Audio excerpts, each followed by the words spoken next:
অধিকাংশ মহিলা শুধু আজান হলে মাথায় কাপড় দেয়, অন্যান্য সময় দেয় না, এ সম্পর্কে কিছু বলবেন? আজান হলে মাথায় কাপড় দেওয়া এটা কোনো জরুরি বিষয় না, অথচ সে ওই জায়গাতে দিচ্ছে, আবার যেখানে দেওয়া দরকার ওখানে দিচ্ছে না। এই হলো আমাদের অবস্থা। আজানের সময় মাথায় কাপড় দেওয়ার কোনো নির্দেশ কোরআন হাদিসে দেওয়া হয় নাই। যদি আপনি বাসা বাড়িতে থাকেন, আপনার নিজের ঘরে থাকেন, যেখানে পরপুরুষের দৃষ্টি পড়তেছে না, সেখানে আপনার মাথার কাপড় না থাকলেও অসুবিধা নেই। আজান অবস্থায়ও যদি মাথায় কাপড় না দেন তাতেও কোনো সমস্যা নেই। আজানের সাথে মাথা কাপড় দেওয়ার কোনো সম্পর্ক নাই। কিন্তু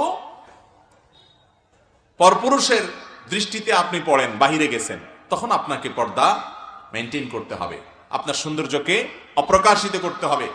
এবং আল্লাহ বলেছেন ওলা ইউবদিনা যিনাতাহুন্না ইল্লা মা যাহারা মিনহা, শরীরের নিজের সৌন্দর্যকে যেন নারীরা প্রকাশ না করে, অন্য